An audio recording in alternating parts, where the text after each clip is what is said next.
Gloria a Dios. Segunda de Tesalonicenses capítulo 2 y leemos del versículo 1 al 12. Dice la palabra del Señor: pero con respecto a la venida de nuestro Señor Jesucristo y nuestra reunión con Él, os rogamos, hermanos, que no os dejéis mover fácilmente de vuestro modo de pensar, ni os conturbéis ni por espíritu, ni por palabra, ni por carta como si fuera nuestra, en el sentido de que el día del Señor está cerca.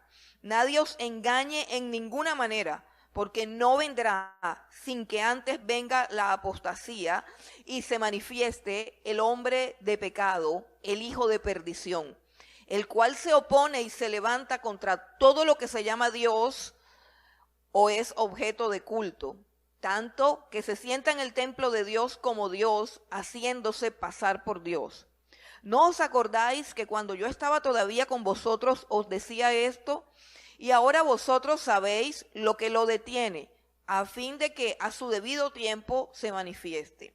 Porque ya está en acción el misterio de la iniquidad, solo que hay quien al presente lo detiene, hasta que él a su vez se ha quitado de en medio, y entonces se manifestará aquel inicuo, a quien el Señor matará con el espíritu de su boca y destruirá con el resplandor de su venida. Inicuo cuyo advenimiento es por obra de Satanás, con gran poder y señales y prodigios mentirosos, y con todo engaño de iniquidad para los que se pierden, por cuanto no recibieron el amor de la verdad para ser salvos.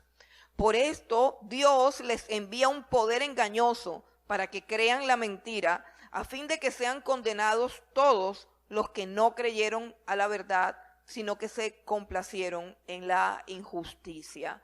Padre, gracias te damos por tu palabra, por alumbrar nuestra vida, por alumbrar nuestra mente, por alumbrar nuestro entendimiento, por darnos a conocer tus caminos preciosos y gloriosos. Gracias, Señor, por habernos llamado, por habernos escogido, por habernos traído, Señor. Gracias por hablar a nuestras vidas, Señor. Te damos gracias por tu amor, tu bondad y tu misericordia. Lloramos en esta mañana, Señor, para que seas tú hablando a cada vida, para que seas tú hablando a cada corazón, para que seas tú en tu infinita gracia y misericordia, teniendo compasión de cada uno de nosotros, que seas propicio, Señor, a cada necesidad, Padre Santo. Haznos entender tus caminos, haznos entender tu voluntad, Padre. Alumbra nuestro entendimiento, Dios, para que podamos entender el tiempo en el que nos ha tocado vivir, Padre, y lo que tú esperas y demandas de cada uno de nosotros. Oh Señor, glorifícate, Señor, en tu iglesia, Padre.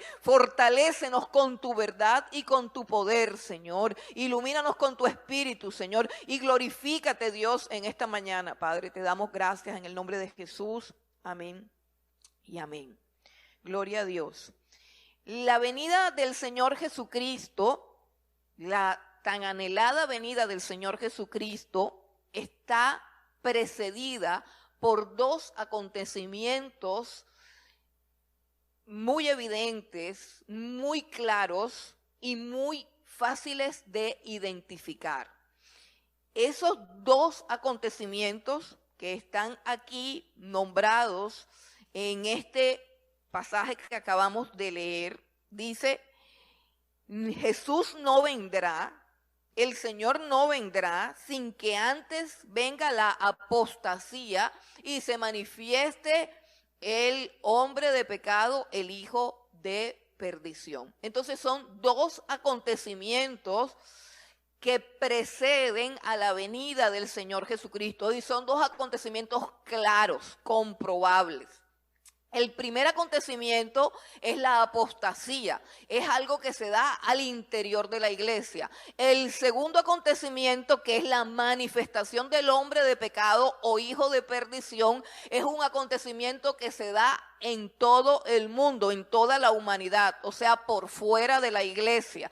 El primer acontecimiento, que es la apostasía, ya pasó, ya sucedió la apostasía. ¿Cuándo sucedió la apostasía? Cuando la iglesia del Señor Jesucristo se apartó de las verdades bíblicas para seguir un evangelio diferente. Y cuando la iglesia del Señor Jesucristo se apartó también de la conducta abnegada y piadosa que podemos corroborar que hubo en los primeros discípulos y en los primeros apóstoles. No se necesita tener más de 2 dedos de frente para darnos cuenta que la iglesia actual no se parece a la iglesia que está plasmada aquí en el libro de los Hechos. Cualquier persona que lea el libro de los Hechos se va a encontrar con que la comunidad cristiana primitiva es una comunidad que difiere grandemente de la cantidad de iglesias nominales que se dicen ser cristianas en estos días, pero que son exactamente la iglesia apóstata. Y lo primero que hace la iglesia apóstata es apartarse de las verdades de la fe, de las verdades bíblicas. Y todo esto sucede y está escrito aquí en la palabra de Dios. Por eso es que es tan bueno leer la palabra, estudiar la palabra, escudriñar la palabra, y que lo que nosotros creemos de Dios sea conforme a lo que Él ha revelado en la palabra. Y la Biblia dice, por ejemplo, en Primera de Timoteo capítulo 4, versículo 1, dice que en los postreros días muchos apostatarán de la fe escuchando doctrinas de demonios. ¿Qué significa apostatar? Apostatar es la traducción de un término griego, afistemi, que significa abandonar, dejar. Muchos apostatarán de la fe, o sea, abandonarán la fe escuchando a doctrinas de demonios. Eso suena así como esotérico, pero no es tan esotérico en el sentido de que las doctrinas de demonios son las doctrinas más predicadas de todos los tiempos. Las doctrinas de demonios son las doctrinas más predicadas de todos los tiempos y son totalmente contrarias al evangelio y tienen una capacidad de seducir y tienen una capacidad impresionante de conquistar. Las doctrinas de demonios, como la palabra lo dice, pues provienen de los demonios y sabemos que el jefe de los demonios es Satanás, y esos son principios elementales que de pronto ahora con el modernismo queremos tapar, pero esas son cosas que son reales y que pues no tenemos que discutir acerca de eso. Pero si nosotros leemos lo que dice la Escritura, si nosotros observamos al cristianismo tal como está plasmado, el cristianismo puro, el que fundó Jesucristo, no el que fundaron otros líderes, sino el cristianismo que fundó el Señor Jesucristo, nos vamos a encontrar con que hay 2 mentalidades, 2 reinos, 2 formas de pensamiento que siempre estarán en conflictos: el reino de Dios y el reino de las tinieblas. Y desde que está el Señor revelándose en las Escrituras, esas 2 mentalidades son manifiestas. Por ejemplo, la Biblia dice que Jesucristo, lleno del Espíritu Santo, fue guiado por el Espíritu Santo al desierto para ser tentado por Satanás. Jesucristo acababa de recibir de Dios Padre una voz audible que decía: este es mi Hijo amado en el cual tengo complacencia. Y luego dice la Escritura que el Espíritu Santo lo llevó al desierto para ser tentado por Satanás.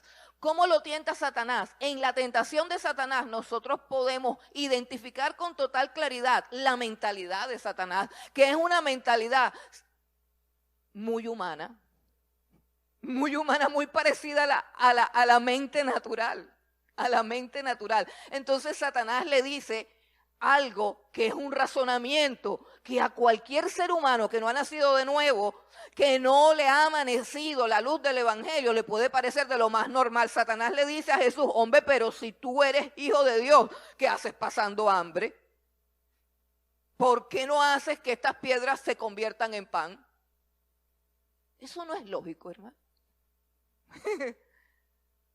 Eso no es lo lógico. Y nuestra propia fe a veces no está contaminada por eso. Cuando estamos en un sufrimiento decimos, Padre, pero ¿por qué a mí si yo soy tu hija? ¿Por qué me pasa esto? Y eso no fue lo que dijo Satanás. Eso fue lo que dijo Satanás. Así que eso de doctrinas de demonios no es una cosa así que es que hay que hacer una invocación para que los demonios vengan y hablen. No, que nosotros tenemos la mente así. Nosotros tenemos la mente así, por eso nuestra mente tiene que ser transformada por la palabra de Dios. Luego le dice, hombre, pero si tú eres hijo de Dios y tú vienes aquí a ser famoso, a ser el rey, a todo eso, hombre, ¿por qué? ¿Por qué no te tiras de allá del pináculo del templo? ¿No dijo tu padre que sus ángeles te sostendrían para que tu pie no tropezara en piedra? Piénsalo, Señor Jesucristo, o Jesucristo, porque no creo que ni le diría Señor, piénsalo. Llegas volando al templo en alas de ángeles.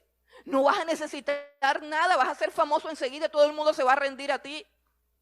Luego le dices, oye, pero si tú de verdad eres el Hijo de Dios, ¿por qué tienes que andar tan pobre? ¿Cómo es eso de que tú no tienes ni dónde recostar tu cabeza? Mira todos los reinos del mundo, le dijo Satanás. Todos te los daré si tú postrado me adoraras. No es fácil de identificar el pensamiento de Satanás. Es súper fácil. Es más fácil para el ser humano, y perdonen que lo diga, es más fácil para el ser humano relacionarnos con ese tipo de pensamiento que con el pensamiento del Señor Jesucristo. Te lo voy a mostrar. El Señor Jesucristo está en Mateo capítulo 16. Quiero que lo veamos en la Biblia. Mateo capítulo 16.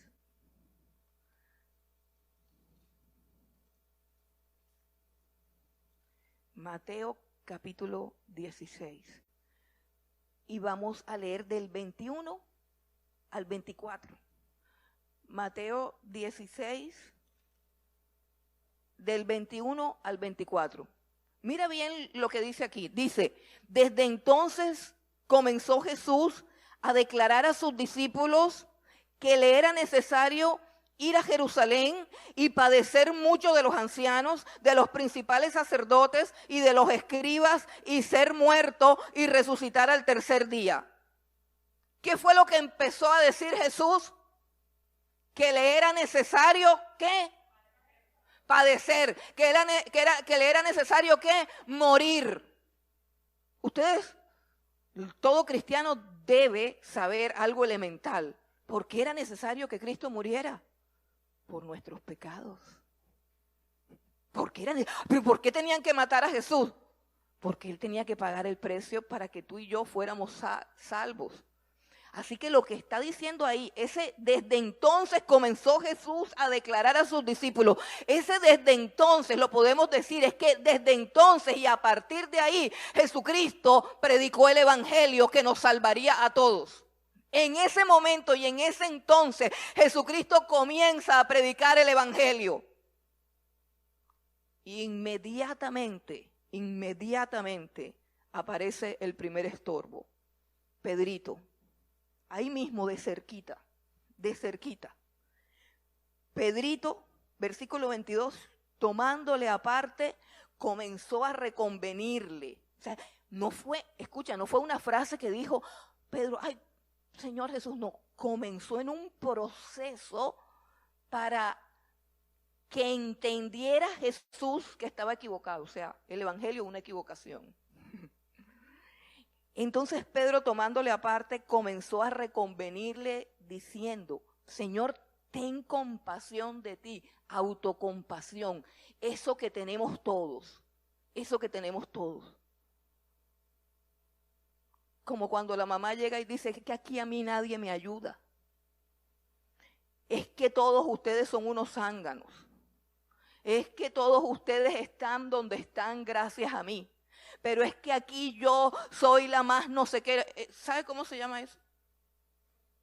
Se llama autocompasión. O puede ser el papá. Es que yo trabajo como un negro aquí, yo llego aquí, no encuentro ni la comida servida, no encuentro nada, a mí no me tienen consideración, en esta casa nadie me considera. Hay que ver lo que yo sufro para levantar a estos muchachos, hay que ver cómo yo me rompo el cuero por esta familia, pero aquí nadie me reconoce nada. Aquí todo eso, ¿eso cómo se llama? Se llama autocompasión. autocompadecerme. ¿Cuántos aquí se han compadecido? Sí, ¿verdad? Bueno, pero esa era la voz de Satanás. ¿Recuerdan quién estaba hablando? Pedrito, pero el que estaba hablando a través de Pedrito era Satanás. ¿Sí entienden? Sí ven que la cosa es fácil de entender, pero no la queremos entender. Entonces Pedro comenzó a ver, en ninguna manera está incompuso, pero ¿cómo vas a ser tan malo contigo mismo? Entonces Pedro lo llevó aparte y comenzó a reprenderlo por decir semejantes cosas. Dios nos libre, Señor, dijo, eso jamás te sucederá a ti. ¿Cómo le parece? Fue estilo decreto, estilo evangelio de la prosperidad. Decreto que eso no te va a pasar. Decreto que no te va a pasar. Pedro, porque es que la cosa llega al interior de la iglesia. Inicuo. Dice que se levanta y se opone contra todo lo que se llama Dios y es objeto de culto. Eso es lo que dice lo que acabamos de leer. Pero continuemos. Entonces Jesús, pero él, versículo 23, pero él, o sea Cristo, volviéndose, dijo a Pedro, quítate de delante de mí, Satanás, me eres tropiezo. Nada más he predicado el evangelio y ya estás encima de mí haciéndome tropezar. Nada más he anunciado el plan eterno de los siglos para la salvación de la humanidad y la gloria de Dios y ya tú me estás estorbando. Me eres tropiezo porque no pones la mira en las cosas de Dios, sino en las de los hombres. No hay nadie más antropocéntrico que el diablo. No hay criatura más antropocéntrica que el diablo. Él fue el que dijo, tú puedes ser un Dios. Por eso la religión de Satanás no se llama realmente satanismo. Eso es para los más avanzados ya. No. La religión de Satanás se llama humanismo. Con esa fue que conquistó el jardín del Edén. Con esa fue con que destruyó a Eva y a Adán. Con el yo. Con el yo. Y ese no es el evangelio. Ese no es el evangelio. Mira lo que termina diciendo. Entonces Jesús dijo a sus discípulos, el evangelio, si alguno quiere venir en pos de mí, el camino es niéguese a sí mismo y tome su cruz y sígame, porque todo el que quiera salvar su vida, humanismo, la perderá. Y todo el que pierda su vida por causa de mí, cristianismo, la hallará. Hermano, eso es muy claro, ¿cierto? Entonces podemos pasar al otro punto, eso es muy claro, pero duro. A Jesús le decían, qué palabra dura, qué palabra dura. Pero el humanismo se disfraza de cristianismo. Y por eso es que viene la apostasía. Las iglesias donde se predica el humanismo, frases cliché de esas iglesias. Saca el campeón que hay en ti. No permitas que tus sueños mueran. Todo lo que pise la planta de tu pie es tuya. Confiésalo, decláralo, decrétalo. Y bueno, pare de contar, es tan común la religión del humanismo que tiene un nombre blasfemo porque se hace llamar cristianismo. Pero tiene un poder de seducción. Vamos a 2 de Corintios 11. Esta religión, cristianismo falso o humanismo, tiene un poder tremendo de seducción. Porque precisamente proviene de doctrinas de demonios. 2 de Corintios, capítulo 11, versículo 3. Mire lo que dice. Pero temo, está diciendo Pablo a los discípulos de Corinto. 2 de Corintios 11:3. Pero temo que como la serpiente con su astucia engañó a Eva, vuestros sentidos sean de alguna manera extraviados de la sincera fidelidad a Cristo.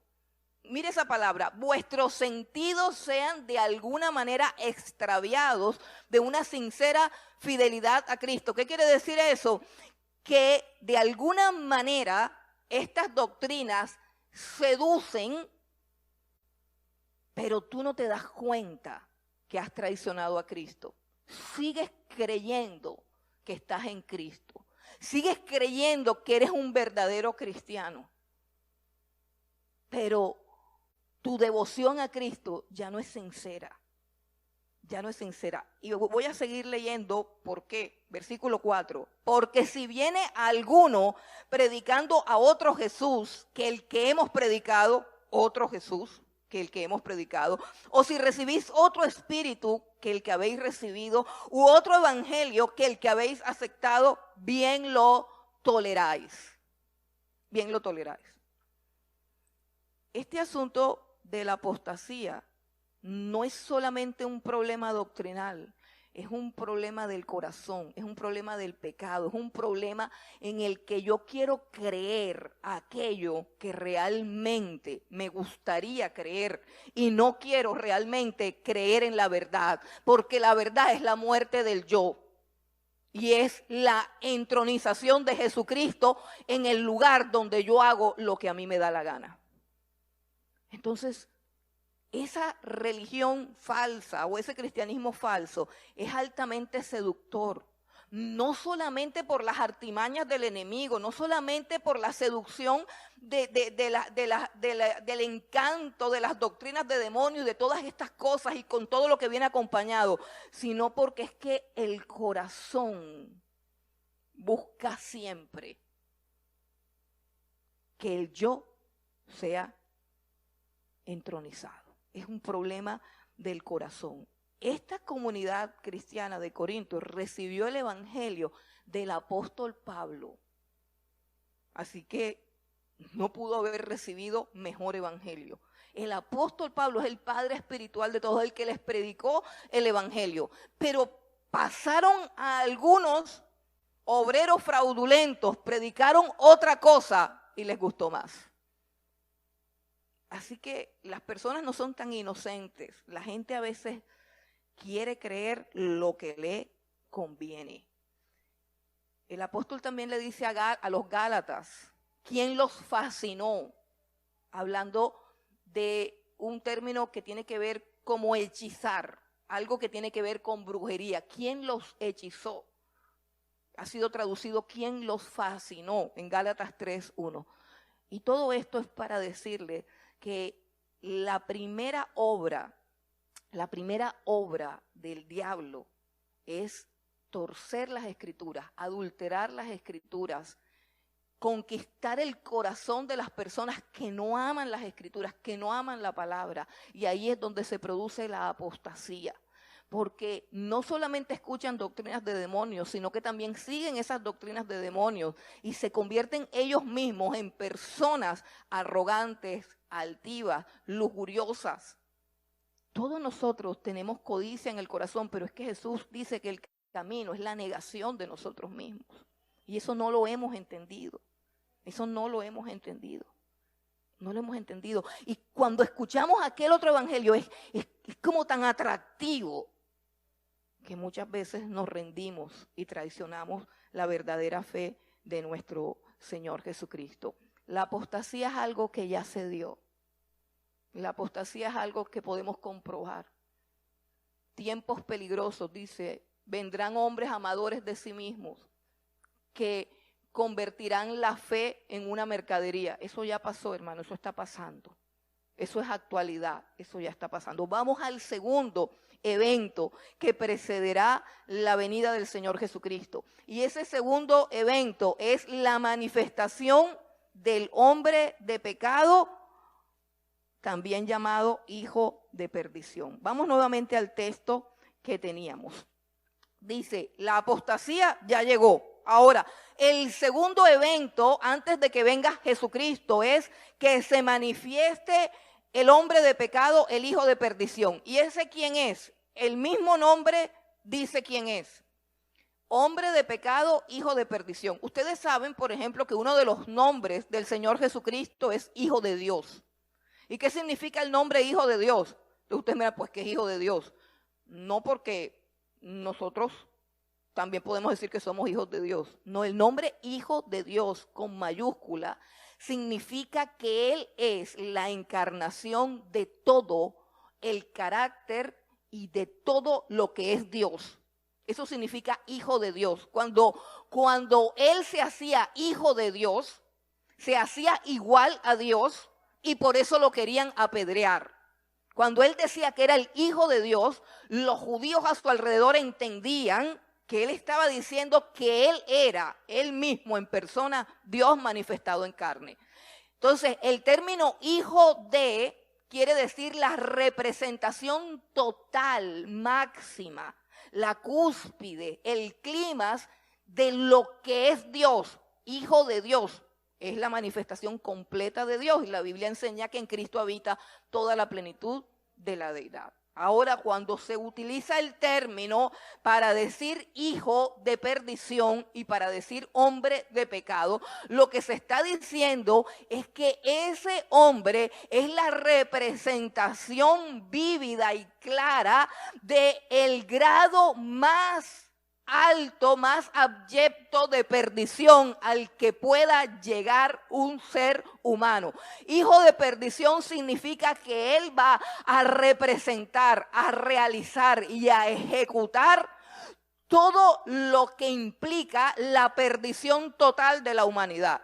Cuando se llama hombre de pecado, significa que Él va a practicar, realizar y ejecutar toda la potencialidad de pecado que hay en cualquier ser humano. Eso es lo que quiere decir ese nombre.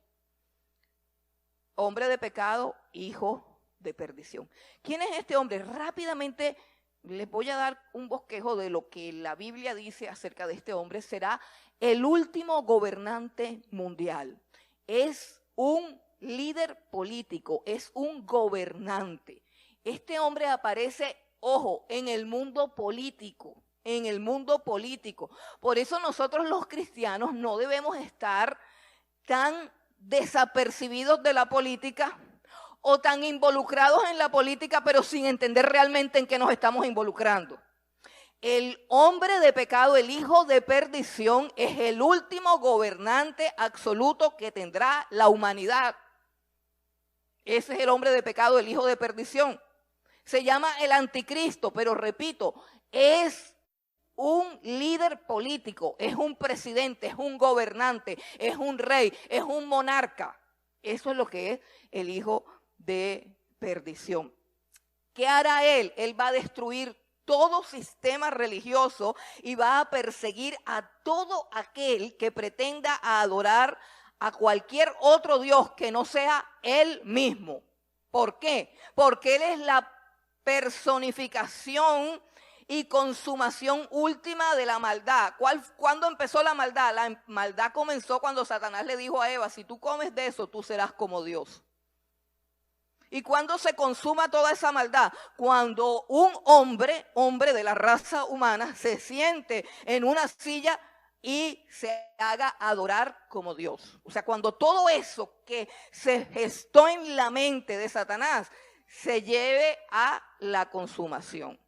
Entonces dice que él va a destruir todo sistema religioso, dice, se opone a todo lo que se llama Dios, tanto que se sienta en el templo y se hace pasar por Dios. Eso es lo que es el hombre de pecado, el hijo de perdición. Además de eso, este hombre va a cumplir unas cosas. ¿Cuándo comienza su reinado? Su reinado comienza en un momento específico en la historia, un momento que está allí plasmado en la agenda de Dios. Él no viene antes ni viene después, viene en el momento en que Dios lo ha determinado, pero su aparición aquí en la tierra es una aparición que tiene unas características claras porque será un momento en que toda la humanidad lo reconocerá como su gobernante absoluto. Pero además de eso, este hombre va a lograr algo importante, que es conseguir la paz de Israel con sus vecinos. Por lo cual, nosotros sabemos que este hombre también es un descendiente judío. Y por ese motivo, porque él va a ser el que va a traer una paz ficticia y momentánea entre el pueblo de Israel y todos sus vecinos que en la actualidad todavía están en guerra, el pueblo judío va a considerar que él es el Mesías que por años han esperado. Eso a grosso modo. Ahora, ¿quién está detrás de este hombre? Vamos al pasaje que hemos leído. Dice el versículo 9 del pasaje que leímos en 2 de Tesalonicenses. ¿Quién está detrás de este hombre? Versículo 9 dice inicuo. Inicuo viene de iniquidad. O sea que la esencia de su persona, de su carácter y de su conducta es la iniquidad. La iniquidad tiene que ver con la gran maldad, o sea, con el exceso, el desarrollo de la maldad. Dice el versículo 9, inicuo cuyo advenimiento, la palabra advenimiento la utilizan mucho acerca de qué, acerca de un rey, o sea, el advenimiento de un rey. Así hablan también del advenimiento de Cristo. Inicuo cuyo advenimiento es por obra de Satanás, con gran poder y señales prodigiosos. ¿Quién está detrás de este hombre de pecado? Satanás está detrás de este hombre de pecado. Quiero mostrarles algo que está en el libro de Apocalipsis, el capítulo 13, algo que va a caracterizar a este hombre cuando llegue. Ojo, cuando llegue. Apocalipsis 13, del 5 al 8, dice: también se le dio boca que hablaba grandes cosas y blasfemias, y se le dio autoridad para actuar 42 meses. Y abrió su boca en blasfemias contra Dios, para blasfemar su nombre, de su tabernáculo y de los que moran en el cielo. Y se le permitió hacer guerra contra los santos y vencerlo. También se les dio autoridad sobre toda tribu, pueblo, lengua y nación, y la adoraron todos los moradores de la tierra cuyos nombres no estaban escritos en el libro de la vida del Cordero que fue inmolado desde el principio del mundo. Esas son unas características de aquel inicuo, de el hombre de pecado, el hijo de perdición. Hermanos, nunca antes ha habido, si usted lo ha notado, evidencias tan claras acerca de la relación que existe entre la política y la brujería. ¿Usted ha notado? Esa relación entre política y brujería ha existido siempre, pero estaba oculta. ¿Por qué? Porque la Biblia lo llama el misterio de la iniquidad, y los misterios son cosas que están ocultas. Pero conforme un misterio se va haciendo más grande, uno comienza a entenderlo más. Y nosotros en estos tiempos estamos viendo que junto con todos los movimientos políticos se está dando un crecimiento en la brujería. Les pongo ejemplos de casos relacionados. En la posesión del presidente Santos, él, antes de ir a la posesión, y es algo que todos lo conocemos, él viajó a las 4 de la mañana en una avioneta a las montañas de la Sierra Nevada para unos ritos con unos chamanes que habían allí, que lo tenían que rezar y le echaron unas cosas y hicieron unas cuantas brujerías. Eso para un hombre educado en las mejores universidades del mundo, ¿no les parece que es como absurdo? Un hombre que a las 3 de la tarde, con su esposa y con sus hijos, tenían que estar bien arreglados, bien perfumados, con blower, con zapatos, con todo, en el palacio. ¿Cómo se levanta a las 4, toma una avioneta y se va primero a la Sierra Nevada para que les hagan unas cosas ahí que le hicieron? Eso por un lado. el día en que se celebró el dichoso acuerdo de paz. Y téngale miedo a la palabra paz, porque ese es el discurso del anticristo. Paz no hay, por ahora no hay. Cuando venga Jesucristo, el príncipe de la paz, hay paz. Nada más. Antes no hay. Entonces, cuando alguien dice paz, es un engañador. Entonces, cuando celebraban el acuerdo de paz, toda Cartagena estaba llena de actos de brujería. Todos vestidos de negro, estrella de 5 puntas en el piso, contorsionaban, hacían cosas, preguntaron y dijeron que eso era una obra de teatro.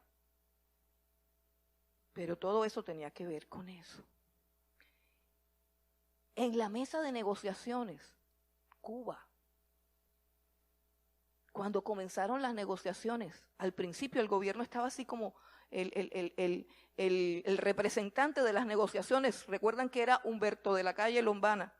Al principio este hombre estaba así como que no me voy a entender con esta gente. Pero resulta que cuando uno comenzaba a observar bien lo que decían, no sé si usted lo supo, pero antes de que la mesa de negociaciones comenzara sus negociaciones, entraba una bruja. Ustedes no sabían eso. Salió en los noticieros, pero no nos damos cuenta porque nos tapan los ojos. Una bruja entraba y extendía un mapa de Colombia y echaba unos humos y se fumaba un tabaco. Pero eso era, para todos estos hombres, un asunto de la cultura cubana. Y hay que respetarla, porque hay que respetar las culturas de los pueblos. Pero la bruja hacía eso en todas las reuniones. Y a mi parecer le fue tan bien, que un hombre tan serio y tan mayor como Humberto de la Calle Lombana se levantó al final como un niño chiquito al que le han dado la lección diciendo: sabemos que no nacemos hombres ni mujeres, sino que eso es una construcción con el tiempo. No nacimos hombres, sino que con el tiempo nos enseñaron que éramos hombres. Eso lo dijo Humberto, tampoco lo oyó, yo sí lo oí. Que un hombre tan inteligente terminara diciendo las frases más absurdas de esta vida, solamente se lo podemos perdonar pensando que el tabaco de la bruja le sirvió, le funcionó. Es la única manera. Hermano, para que un hombre, ya hombre, con mujer, con hijos, con nietos, educado, culto, inteligente, salga diciendo que él no nació hombre, sino que él no sabe por qué ni cómo. Hermano, por favor, se necesitan varios tabacos de la bruja. Varios tabacos. Y ese hombre estaba así, después de unos no sé cuántos tabacos fueron, pero terminó diciendo eso. Y quiero decirles que eso está plasmado en el acuerdo de paz que algunos firmaron. Eso está plasmado ahí.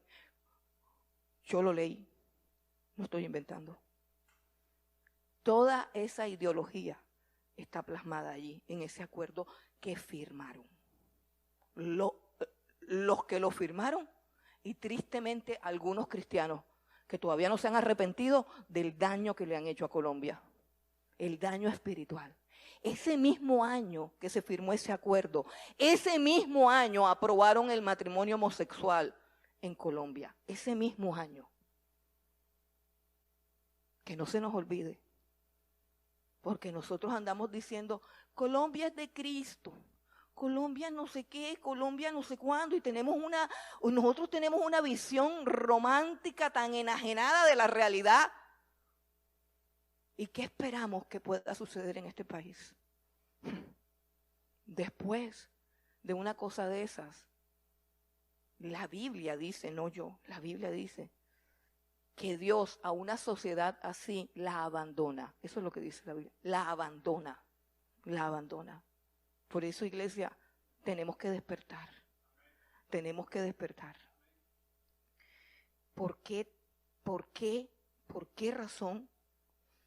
Si hay un paro, ¿por qué razón si hay un paro? Y los jóvenes van a protestar y todo eso, no voy a entrar en detalles de eso. ¿por qué también tienen que haber ritos satánicos en la ciudad junto con el paro? Usted no se hace la pregunta. ¿Por qué razón hay ritos satánicos? ¿Por qué se dieron toda esa cantidad de ritos satánicos que se dieron abierta y públicamente paralelos al paro? Porque, hermanos, Satanás está preparando el advenimiento del hijo de perdición. Él está preparando el escenario y él está preparando las mentes.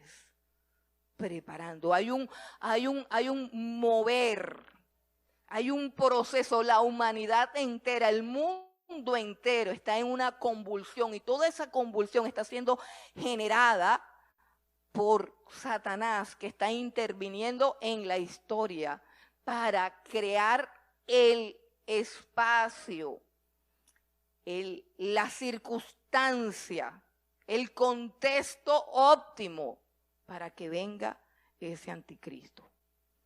Así lo dice el apóstol Pablo. Vamos nuevamente. Dice el versículo 7, este hombre no ha llegado, o si llegó, no se ha manifestado. Dice que el segundo evento es la manifestación de este hijo de perdición. Ese evento no se ha manifestado todavía, es decir, no se ha dado, pero la preparación para ese evento se está dando desde la época del apóstol Pablo. Versículo número 7, porque ya está en acción el misterio de la iniquidad. Ya está en acción el misterio de la iniquidad. ¿Cuál es el misterio de la iniquidad? Las cosas ocultas que el enemigo está haciendo en el escenario político, cultural, social, económico, para la llegada del anticristo. Todo lo que está sucediendo, el caos político, la anarquía. Hermano, yo quisiera que la iglesia abriera los ojos, porque nosotros estamos actuando como unos corderitos y que, ay, sí, el gobierno está mal, ay, sí, esto está mal, ay, sí, vamos a protestar. Y la Biblia dice claramente que nosotros aquí en esta tierra no tenemos lucha con carne ni con sangre, sino contra huestes, contra potestades, contra gobernadores de las tinieblas en las regiones celestes, que son las que controlan el mundo de la política, porque es del mundo de la política donde se va a levantar el anticristo. Entonces, él está controlando todas estas cosas y nosotros no nos damos cuenta, y a veces nos convertimos en títeres, en marionetas, y aún al mismo interior de la iglesia nos combatimos unos con los otros y no nos damos cuenta que ese es el plan, que de eso se trata. Ahora, todo lo que hay, les decía, la crisis gubernamental,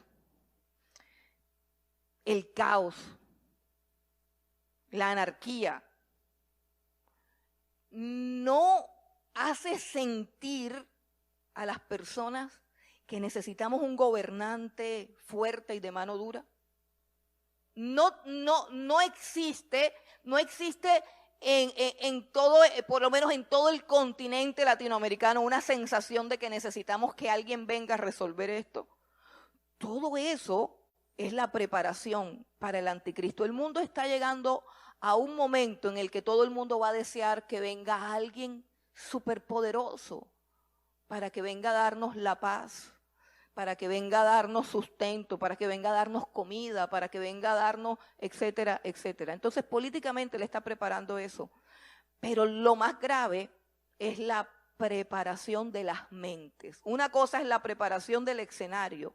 El misterio de la iniquidad es la preparación del escenario político por parte de Satanás y sus huestes de maldad. ¿A través de qué? A través de los políticos. Incluidos todos los ignorantes, incluida una gran porcentaje de la iglesia que no entiende lo que está pasando. Pero la otra parte, y es de la que empezamos a hablar la semana pasada, es la parte de la preparación de las mentes de las personas para que reciban a ese anticristo y que lo reciban contentos, e inclusive que ni cuenta se den de lo que están recibiendo. La preparación mental es la más preocupante de todos. ¿Por qué, hermanos? Porque es que no basta con creer en Jesucristo. No basta con ir a una iglesia. No basta. El apóstol Pablo escribió en Romanos: no se conformen a este siglo, sino transfórmense por medio de la renovación de vuestro entendimiento. Tu mente tiene que ser transformada. Y si tu mente no es transformada, tu mente va a ser conquistada por la fuerza de la ideología satánica que se está implantando ya. Ya está en acción el misterio de la iniquidad. Quiero compartir contigo unos cuantos daticos que me han horrorizado. De verdad que yo yo sé que la cosa es fea, pero una cosa es tú saber que es feo y otra cosa es darte cuenta qué tan feo es. Hermanos, la ideología de género es una parte importantísima de la agenda satánica. Es una parte supremamente importante de la agenda satánica. ¿Por qué? Porque en la ideología de género, Satanás se encarga de destruir la imagen de Dios en el hombre. Recuerdan que se levanta contra todo lo que se llama Dios o es objeto de culto. Satanás aborrece al hombre por el simple hecho de que el hombre es imagen de Dios. Y lo único que él quiere es destruir la imagen de Dios en el hombre. Y por eso ataca al hombre y por eso ataca al matrimonio. ¿Por qué? Porque el matrimonio es una parábola, un símbolo del amor de Cristo por la iglesia. Eso es lo que es el matrimonio. La unión bendecida por Dios entre un hombre y una mujer es una parábola, un símbolo del amor de Cristo por su iglesia. Maridos, amen a vuestras mujeres como Cristo amó a su iglesia. ¿Qué está diciendo? Represéntenme a mí. Que en el amor, la entrega, el cuidado, el cariño, que se entregó por la iglesia para santificarla. Es decir, ustedes tienen una labor. Cada marido tiene una labor con su esposa que tiene como fin último honrar y glorificar a Cristo. Y dice, mujeres, sométanse a sus maridos como a Cristo. Respeten a sus maridos como la iglesia lo hace con el Señor Jesucristo. Y eso es una parábola y eso es sagrado. Y como eso es sagrado, el diablo lo quiere destruir. Y no lo quiere destruir así tan fácil, sino a través de la ideología, de la mente. Y por eso en las iglesias donde no hay palabra, donde no hay sino entretenimiento, eso no es iglesia y están siendo presa fácil de toda esta ideología. Les dije que les iba a dar unos datos. Resulta que hay unos documentos que son la base y el fundamento de la ideología de género, escritos por unos líderes y unos pensadores. Pero antes de que yo les nombre algunas cosas de esos documentos, yo quiero ir primero al gran documento de Dios. Quiero que vayamos a Romanos capítulo 1, un texto que tenemos que memorizar y por eso no me da pena leerlo casi en todos los cultos y casi en todos los sermones lo leo. Romanos capítulo 1, y quiero que lo leamos con mucho detenimiento del versículo 24 al 27. Romanos 1 del 24 al 27. Por lo cual también Dios los entregó a la inmundicia en la concupiscencia de sus corazones, de modo que deshonraron entre sí sus propios cuerpos. ¿Qué hicieron los hombres? Deshonraron entre sí sus propios cuerpos. ¿Cómo? Ya que cambiaron la verdad de Dios por la mentira, honrando y dando culto a las criaturas antes que el Creador, el cual es bendito por los siglos, o sea, la idolatría. Por esto Dios los entregó a pasiones vergonzosas. Ahora escuche lo que dice aquí.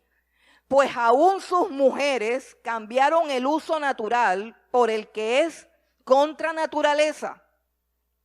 Aún sus mujeres cambiaron el uso natural por el que es contra naturaleza. Y de igual modo también los hombres, dejando el uso natural de la mujer, se encendieron en su lascivia unos con otros, cometiendo hechos vergonzosos hombres con hombres y recibiendo en sí mismos la retribución debida a su extravío. Eso está claro, ¿verdad? Eso está claro. ¿Qué fue lo que pasó? Le dieron la espalda a Dios, hicieron de Dios un muñeco y adoraron el muñeco y dijeron que ese muñeco era Dios y Dios se apartó. Y como somos imágenes de Dios,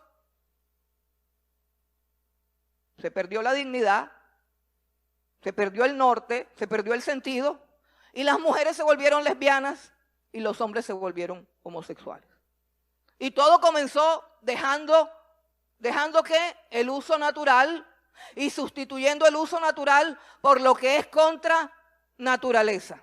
Bueno, una de las líderes nació en 1970 que se llama Beatriz Preciado. Pero esa mujer se convirtió en un, no sé si es transgénero o transexual, no sé, pues esa clasificación es toda enredada. Pero en todo caso, ella dice que ya ella no se llama más Beatriz, sino que se llama Paul Preciado. Esa mujer, ella dice, no me llamen Beatriz, llámenme Paul, pero ella se llama Beatriz, ese fue el nombre que le pusieron.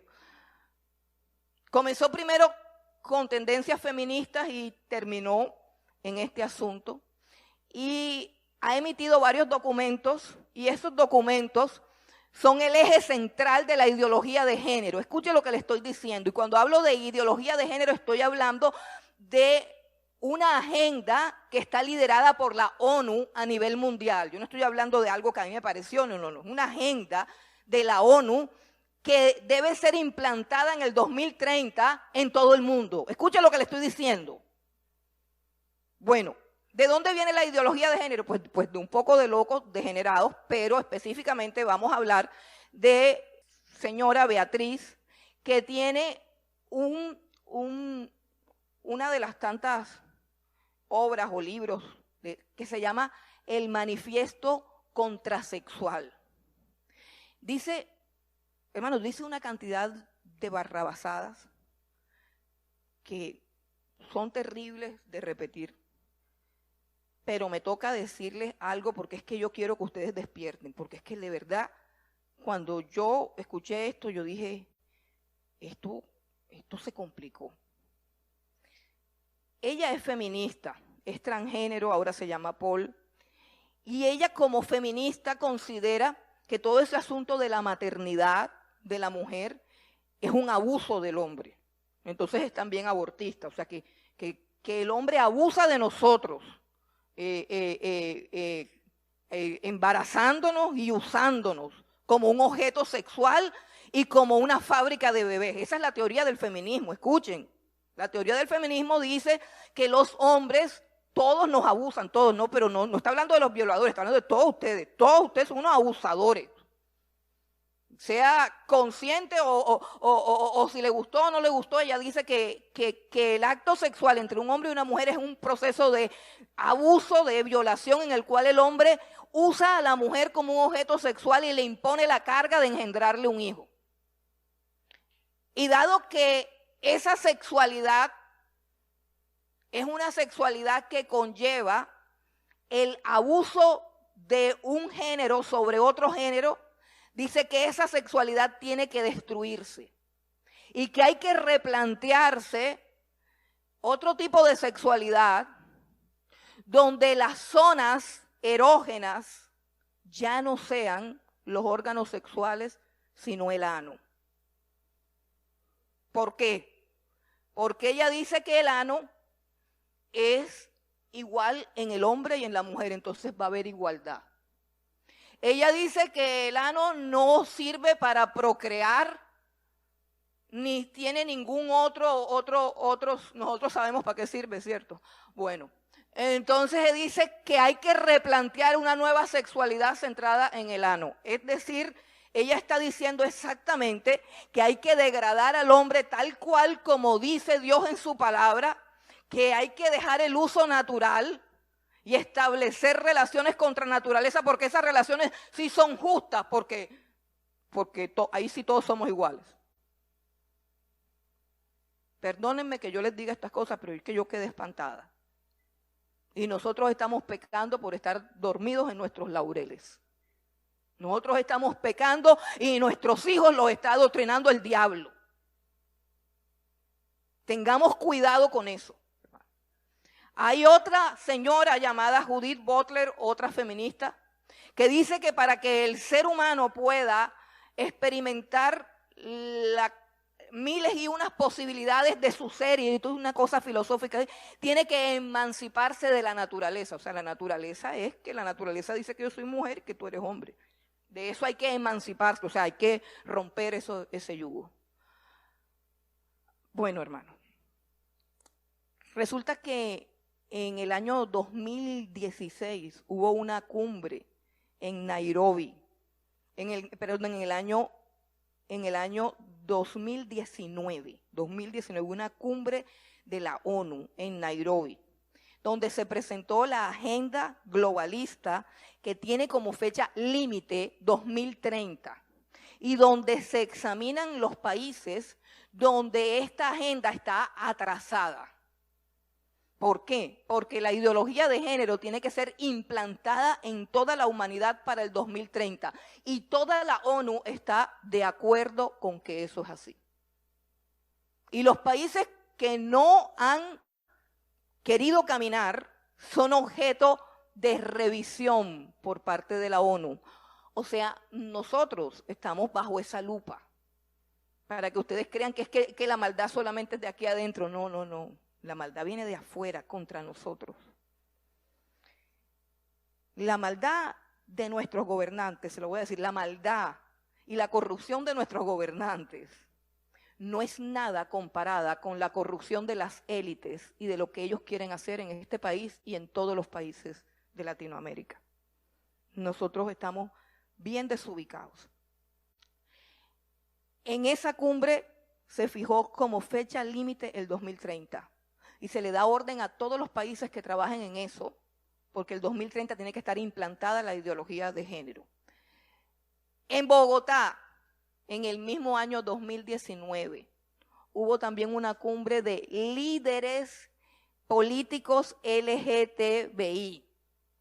Y en esa cumbre se examinó también cómo iba la agenda de la ideología de género en nuestro país. Y resulta que se llegó a la conclusión de que la agenda de la ideología de género en Colombia no había podido avanzar debido a las iglesias cristianas bíblicas. Y les voy a leer un pedacito del documento que emitieron.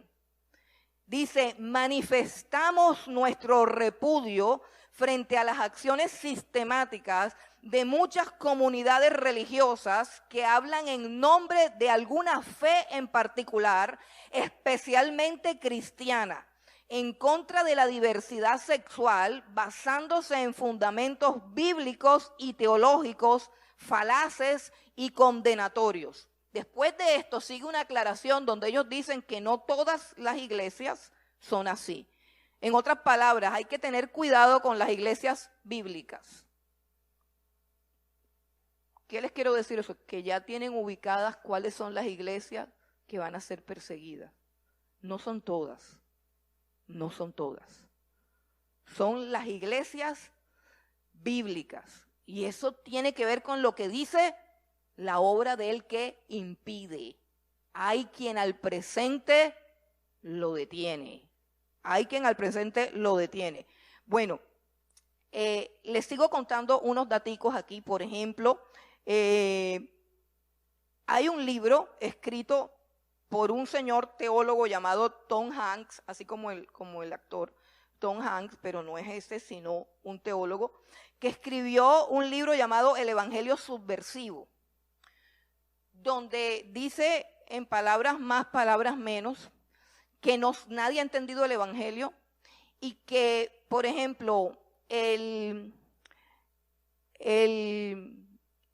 centurión romano que tenía un siervo enfermo, el siervo de ese centurión era su amante y ellos eran homosexuales. Y como Jesús lo sanó, Jesús apoya el homosexualismo. Eso. David y Jonatán, ellos eran amantes, ellos se amaban y eso es lindo. Pablo, no dejaron títere con cabeza. Pablo no tenía mujer, pero no porque él, no. Pablo sí tenía novios, Silas, Bernabé. Él andaba siempre con hombres porque él era homosexual. No dejaron títere con cabeza. El Señor Jesucristo, por supuesto, tenía un amante, que ya ustedes saben quién es, el discípulo amado. Le dice discípulo amado porque es que él amaba a todos los discípulos. ¿Y por qué le va a decir a Juan el discípulo amado? Todos los discípulos sabían que este discípulo era amado de una manera muy particular. Era homosexual. Y adivinen cuál fue la editorial. Editorial CLIE. La editorial de los libros que nosotros leemos. Editorial Cristiana editó el libro. ¿Por qué no buscaron otra editorial? ¿Por qué no buscaron una editorial secular? ¿Por qué fue una editorial cristiana? Bueno, eso lo entendemos más adelante. En Bogotá hay muchas iglesias homosexuales, pero hay una iglesia metodista homosexual, pastoreada por un homosexual. Ahora ustedes me dirán, bueno, sí, eso cómo se va a implementar y eso cómo es. Bueno, rápidamente, eso no es que se va a implementar, eso se está implementando ya. Y las 3 formas como estas cosas se implementan es, número 1, a través de los medios de comunicación, llámese la televisión y todo lo demás. Resulta que los medios de comunicación han hecho un estudio y pertenecen a 8 compañías transnacionales. 8 compañías transnacionales son las dueñas de todos los medios de comunicación en el mundo. Llámese Netflix, HBO, llámese los noticieros. Hermano, ¿quién de ustedes no ha visto películas de Netflix? A ver. Si todos tienen Netflix. Bueno, ya llegó, lo tienen ahí. Netflix es 100% ideología de género, 100%. Revise todo. ¿Sabe qué me veo yo de Netflix? Las películas de época. Ay, por allá de Napoleón, de no sé qué, cuando no pueden inventar porque ya eso no había, así, cosas así que me veo. De resto, cualquier película tiene un homosexual y un brujo, cualquiera. Cualquiera, las puedes coger así al azar, homosexual y brujo. Y además todos los pecados que siguen y que no siguen. Entonces, el primer recurso para implementarlo son los medios de comunicación. Usted está en su trabajo y usted no sabe sus hijos y sus nietos que están viendo. Y usted el domingo no puede venir a la iglesia porque llegó Juanchito, porque... No quiero decir más ejemplos porque me voy a meter en un lío ya siempre que me meto. Por eso no vino y, no pudo venir, pero el peladito está en su cuarto con su Netflix y ahí está el diablo dándole cátedra. En Madrid, no sé si ustedes recuerdan un bus en Madrid que decía, eso pasó por los medios de comunicación, el bus decía, los niños tienen pene y las niñas tienen vagina, que nadie te engañe. ¿Usted sabe qué fue lo que pasó con ese bus? Que ese bus fue una respuesta a una campaña que hicieron en Madrid. En la campaña colocaban 2 niños con cabello largo y a uno lo colocaban con miembro masculino y al otro masculino. Luego colocaban 2 niños con pelo corto, uno con miembro masculino y uno con miembro femenino. Y decía el eslogan, hay niños con pene y hay niños con vulva. Hay niñas con pene y hay niñas con vulva. ¿Qué pasó? Que muchas familias, muchas personas se indignaron e hicieron el bus, pintaron el bus. Que no te engañen todos. Aquellos, el grupo de los 4 niños híbridos, no les pasó nada. Pero al bus lo quemaron y a los dueños del bus los acusaron de odio, no sé qué. Eso tiene ya una causal, ya eso está plasmado ahí. No es que va a pasar, es que está pasando. Es que está pasando. La segunda forma como se está implementando es a través de la educación. De la educación. ¿Recuerdan las cartillas de la ideología de género? Aquí se formó un tropel. Y no, que las cartillas no existen. Sí, las cartillas sí existen. Y nos guste o no nos guste, las van a implantar. Las van a implantar. Así que la respuesta no es, ay, sigamos, no, las van a implantar. La respuesta es que tú tienes que educar a tus hijos en la palabra de Dios. Porque Daniel de 14 años llegó a Babilonia y nadie pudo con él. Tenía todos los brujos de Babilonia de maestros y ninguno pudo con Daniel. 14 años tenía Daniel y dijo, no, señor. La misma edad tenían Sadrach, Mesach y Abednego, 3 adolescentes. Arrodíllense ante la estatua, no. Los vamos a echar. Nuestro Dios nos puede salvar del horno de fuego, pero aunque no nos salve, de todos modos no nos vamos a arrodillar. 3 adolescentes. ¿Eso de dónde salió? Le enseñaron la palabra de Dios. Le enseñaron la palabra de Dios. Instruye al niño en su camino. Instruye al niño en su camino. Y la tercera cosa, como se va a instaurar, es a través de la ley, así sencillamente, por decreto. Por decreto. Tú puedes pasar y decirle a cualquier persona que está gordo. Le puedes decir a cualquier persona, le puedes decir a Jeff que esos cuadros están muy feos. Tú puedes decir lo que te dé la gana, pero tú no puedes hablar mal de ningún homosexual porque están clasificados como población vulnerable. Escucha, un homosexual está en la misma categoría que una mujer abandonada o que una persona discapacitada. Quiere decir que el que se meta con un homosexual le va a ir muy mal. Eso no va a pasar, eso ya pasó en Colombia, eso estaba en el acuerdo de paz.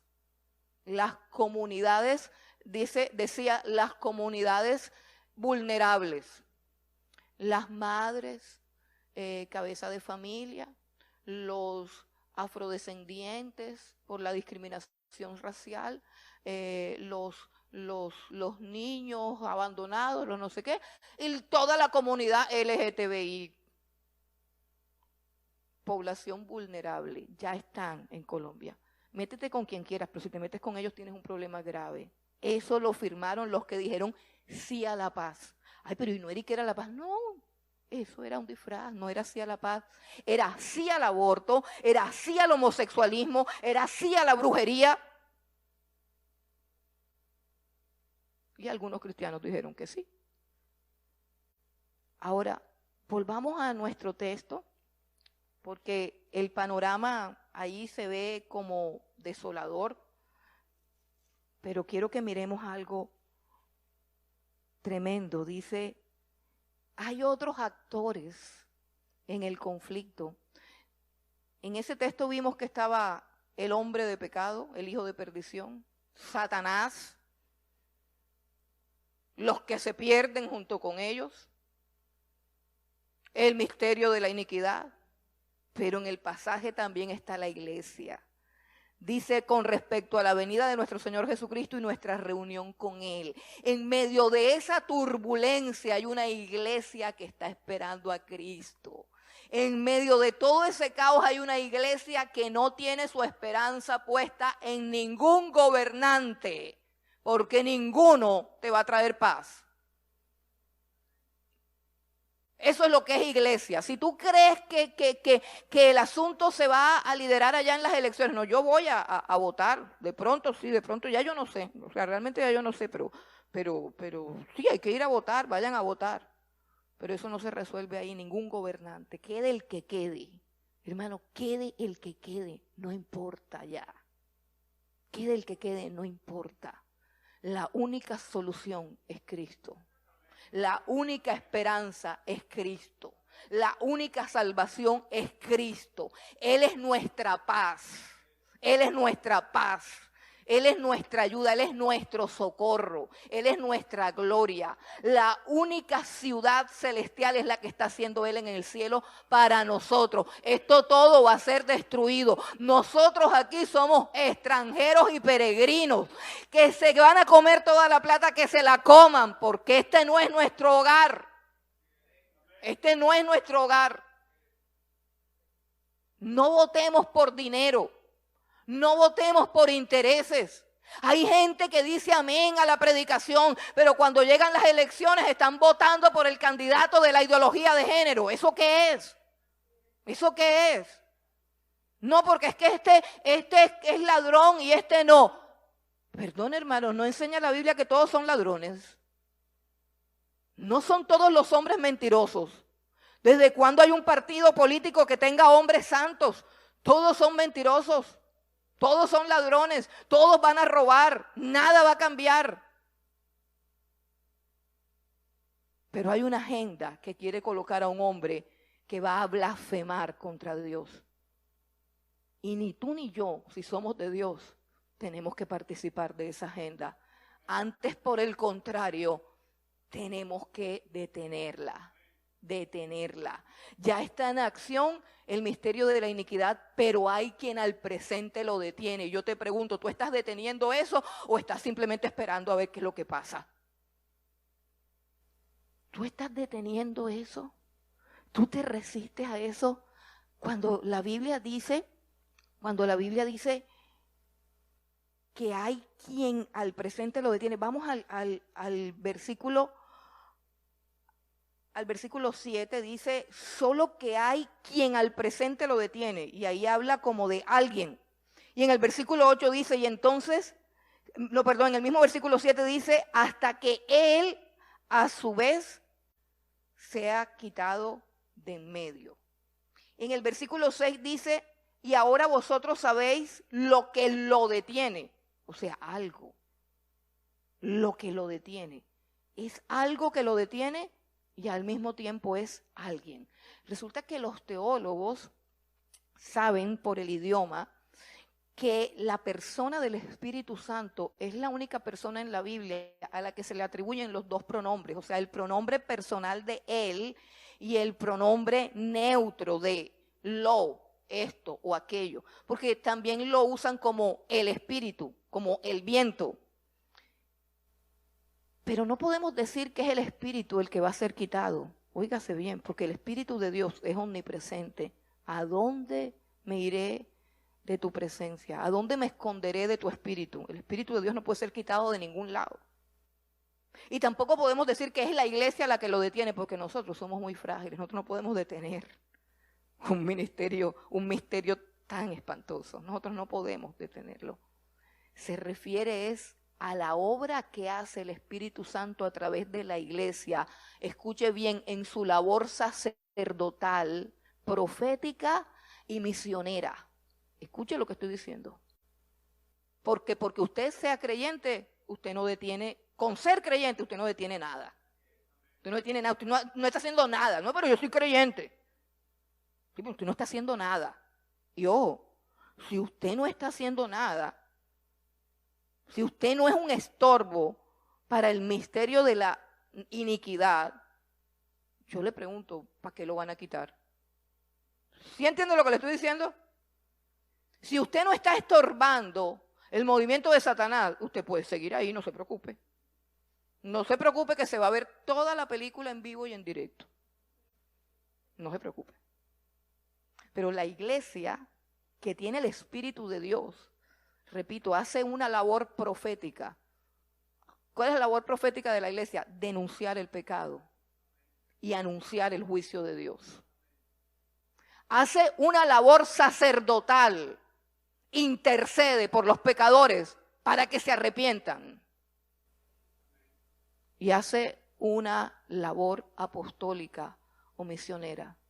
Sale afuera y predica. Óyeme bien. Esa iglesia es la que va a ser quitada. La otra, no. No hay necesidad, sigan felices. ¿Para qué los quitamos si no están estorbando nada? Porque Dios tiene un tiempo. Dios tiene un tiempo. Dios mismo en su agenda le concedió a Satanás 7 años para que reine y haga en esos 7 años toda la maldad que se le pueda ocurrir.